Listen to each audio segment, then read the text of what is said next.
They say a train ticket is more than a paper.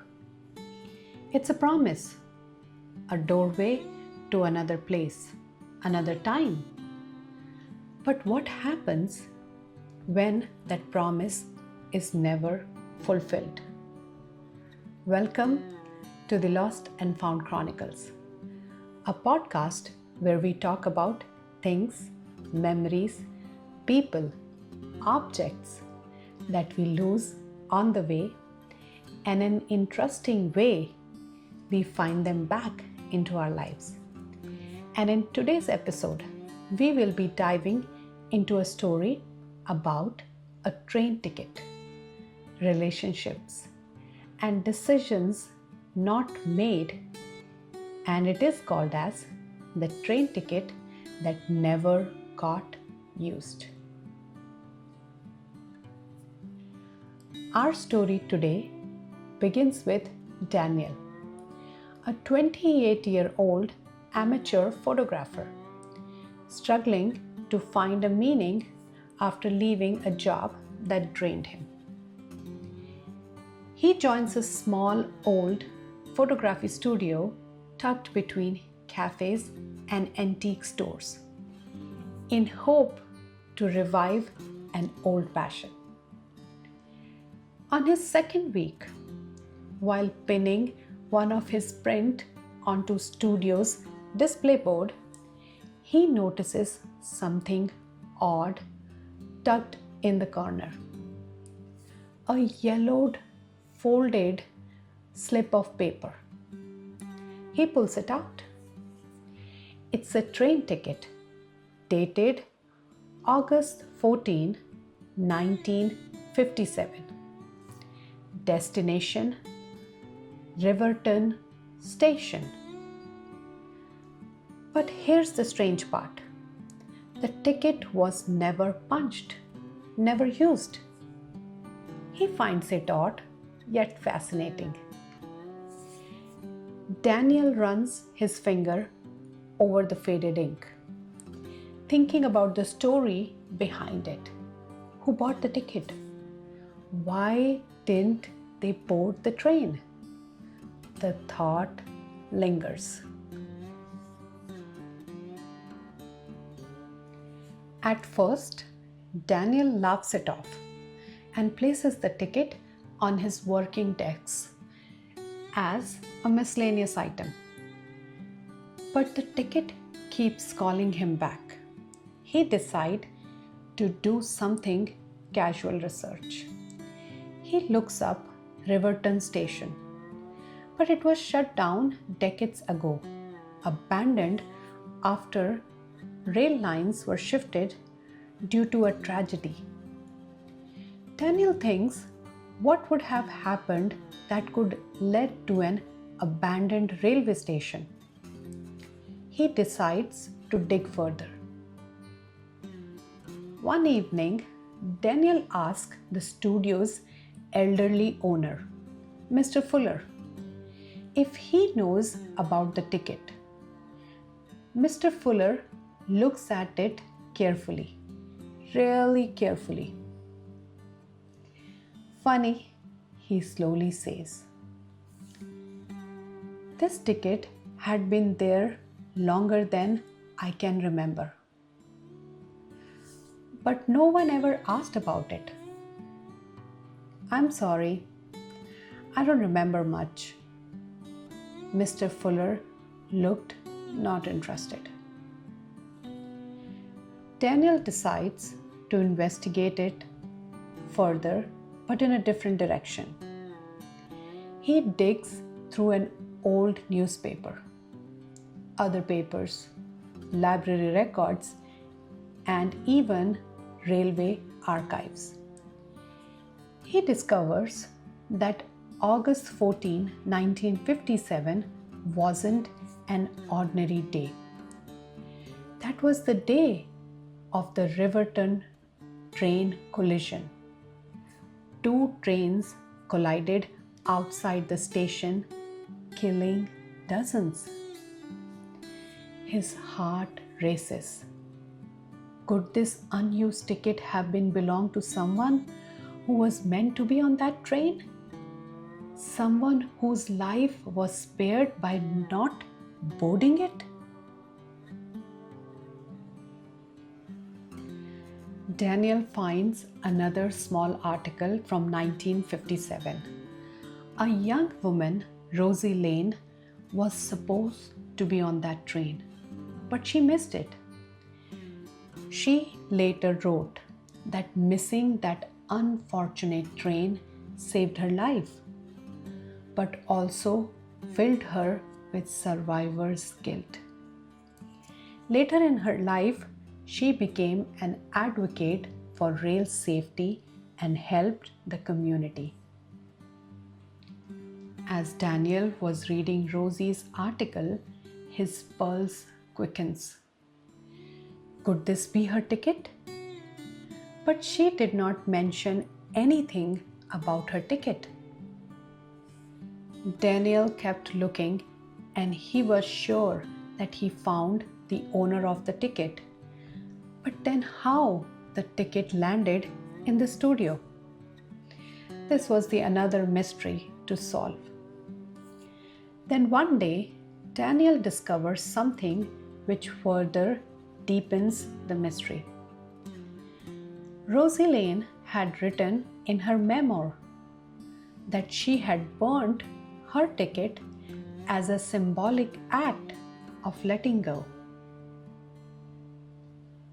So, if she burnt hers, whose ticket is this?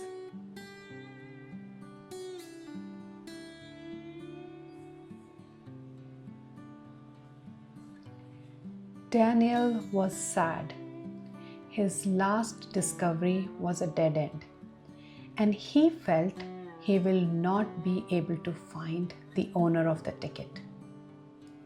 So he brings the ticket back to the studio, pins it on the board again, and this time he notices something that he missed before. Behind it, there was an old black and white photograph that had been slightly hidden. He carefully removes it. The photo shows the Riverton platform, crowded with travelers, and there, circled faintly in pencil, is a young man standing alone, holding what looks like a ticket. Daniel kept staring at what he just found. On the back of the ticket, in scrawled handwriting, it is written, "Don't forget August 14." Daniel feels a chill. Who was this man? Did he never board? Did he vanish in history's fog? Daniel again straight went to Mr. Fuller in hope if this time around he knows something. As Mr. Fuller has lived his whole life in this town, he has lived through all the twists and turns this town has gone through. Daniel slides the photograph across the table. Mr. Fuller's hand hovered above it for a long time before he picked it up. His finger traced the edges like they might burn him. For several moments, he said nothing, only stared. Then his lips parted, soundless at first, until at last he whispered, "Samuel?"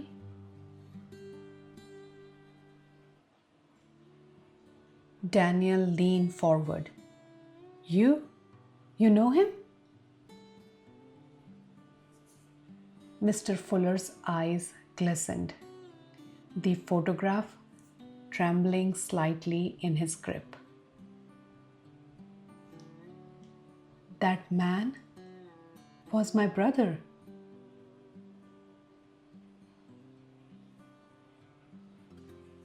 The words hung heavy, like iron in the air. He studied the face circled in pencil, the set of his jaw, the way his shoulders slump when no one was looking, and that scar on his brow. He got it from a swing when we were boys. That's Samuel, no doubt about it. Daniel felt a shiver ripple through him. The ticket he has been chasing for so long was no longer just a curiosity. It had been a life folded into paper. Mr. Fuller pressed the photo flat against the table, his voice turning rough. He was supposed to leave the town that summer.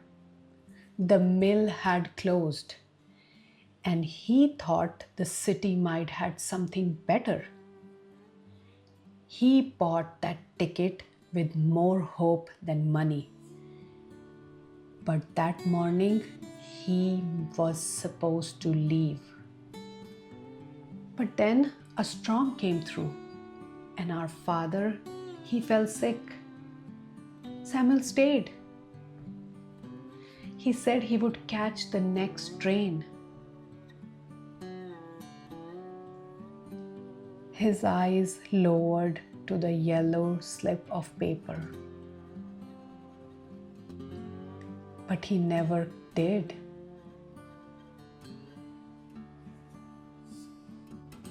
Silence stretched between them. The only sound was the faint clock on the wall.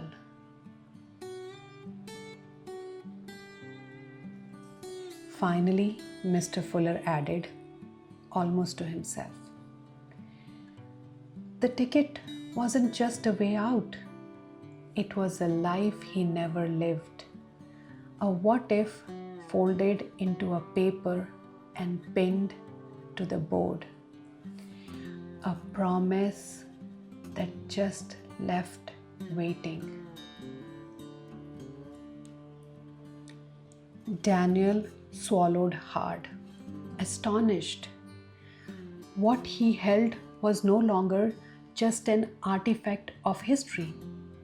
It was the ghost of a decision that had shaped a family.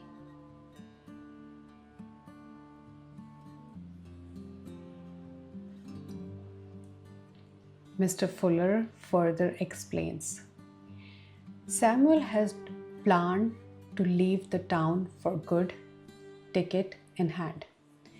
But at the last minute, he changed his mind, stayed behind, and left the ticket in the studio display board, where he had been helping to set up for an art show that summer. Samuel never left. He lived a quiet life helping his family, later joining the army, and eventually never returned from service overseas. The ticket, Mr. Fuller says, was his brother's way of leaving a part of himself behind. A what if preserved in paper. Daniel walks out of the studio with the ticket still echoing in his mind. It no longer felt like paper, but like a pulse, a life paused mid-beat. Samuel's choice, his sacrifice, had become a weight that Mr. Fuller had carried for decades. For Daniel, the discovery was no longer about solving a mystery. It was about standing witness, a ticket not lost, and perhaps never meant to be found in the way curiosities are found. It had waited, tugged into silence, until someone with patient hand gave it voice again. He thought about his own life, the journeys delayed, the letters unwritten, the moments postponed. How many of them might one day feel like this ticket? Fragile, yellowed, proof of a road never taken. As he slides the photograph and the ticket back into their envelope, Daniel realized something. Finding isn't always about ownership. Sometimes it's about acknowledgement, about standing still long enough to see what someone else left behind and letting it change you. The train ticket had never been used, but its journey was complete. Not on the tracks it was meant for, but in the hearts that remembered, and the voices that finally told its story. Daniel realizes the ticket isn't just a paper.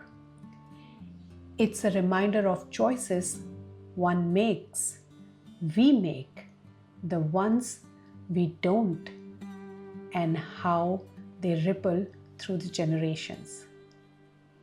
That night, Daniel places the ticket back on the display board, beneath his own photo, a black and white shot of the studio window glowing in the dark. He doesn't want to keep the ticket anymore. Some things aren't meant to be owned. They are only to be witnessed. As he steps back, he whispers to himself, "Not every journey is meant to be taken, but every choice leaves a story."